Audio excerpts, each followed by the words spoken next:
All right, welcome. Today we're diving into one of the most chilling mysteries in all of maritime history. It's a story of incredible ambition, sure, but it's also about ice, terror, and a level of desperation that's, well, it's almost impossible to imagine.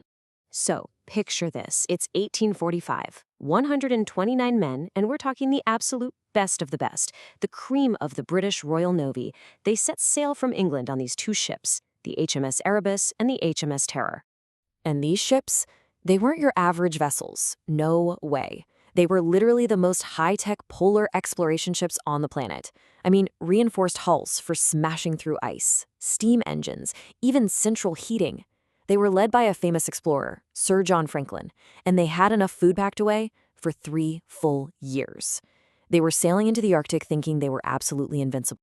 But after some whalers spotted them in July of 1845, they just vanished. Poof, gone, wiped off the face of the earth.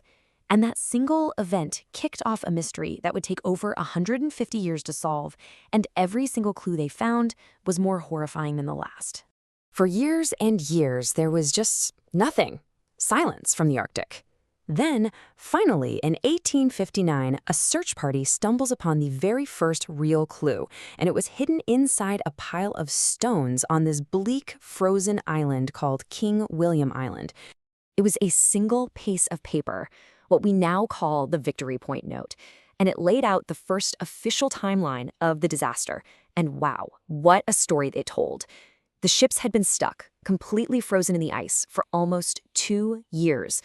Sir John Franklin, their leader, dead. And the men who were still alive, well, they were about to make a choice that would seal their fate.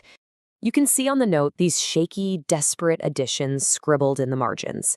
It says that 105 men were still alive, now led by Captain Francis Crozier, and they were abandoning the ships. And their plan? To march south. Just march across hundreds of miles of frozen wasteland, hoping to reach the back river on the mainland. It was a Hail Mary, a total desperate gamble. Okay, but here's the thing. Even before that note was ever found, years earlier in 1854, an explorer named Dr. John Ray was hearing things, really disturbing stories from the local Inuit. And these stories, they were so shocking that at the time, nobody wanted to believe them. The Inuit told him they'd seen these men starving, looking like ghosts, trying to drag a boat south over the ice. And later, they found their bodies, frozen solid. And what they saw, well, it gave the world the first terrifying clue about what happened after that hopeless march began. The unspeakable had happened. Back in England, people lost their minds. They were absolutely horrified. But more than that, they were in total denial. The British Royal Navy, the pride of the empire, resorting to that? No way. The famous author Charles Dickens, of all people, actually led a public campaign to call the Inuit liars, to paint them as savages. The truth was just too ugly for them to face.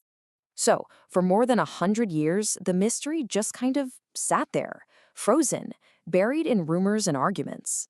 But then, fast forward to the 1980s, and a new team of scientists decides to look for answers in the one place nobody had looked before, the graves of the crewmen themselves. They went to a place called Beechey Island, where the crew spent their first winter, and there, buried in the permafrost, were 3 sailors who had died early on. When they exhumed them, John Torrington, William Brain, and John Hartnell, their bodies were perfectly, hauntingly preserved by the ice. And the autopsies revealed a brand new clue, pointing to a silent killer that had been with them from the start.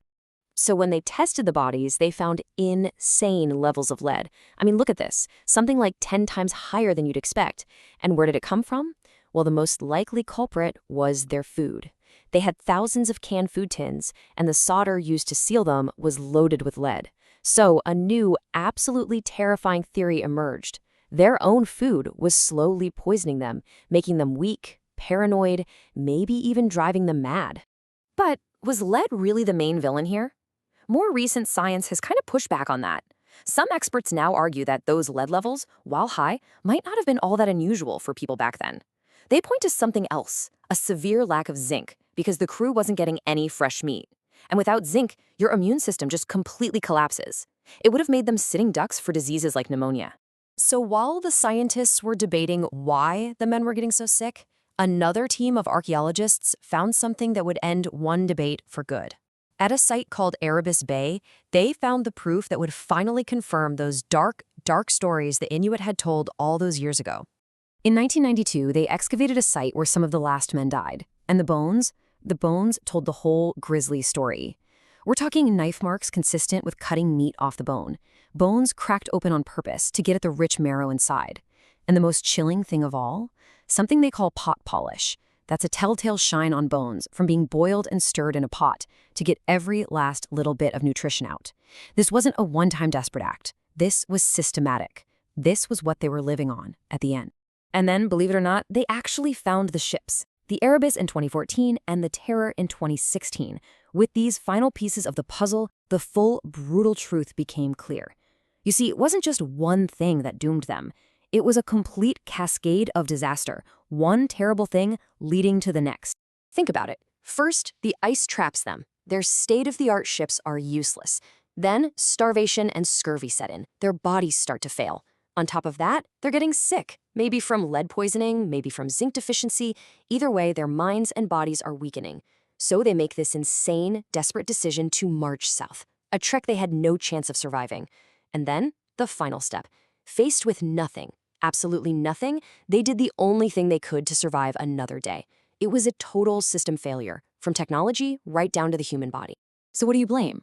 The technology that failed them? The brutal, unforgiving force of nature? Or was it just a descent into the darkest corners of what it means to be human? The story of those 129 men is, well, it's a terrifying cautionary tale. It's about ambition, it's about survival, and it's a chilling reminder of what can happen when you're pushed, quite literally, to the end of the world.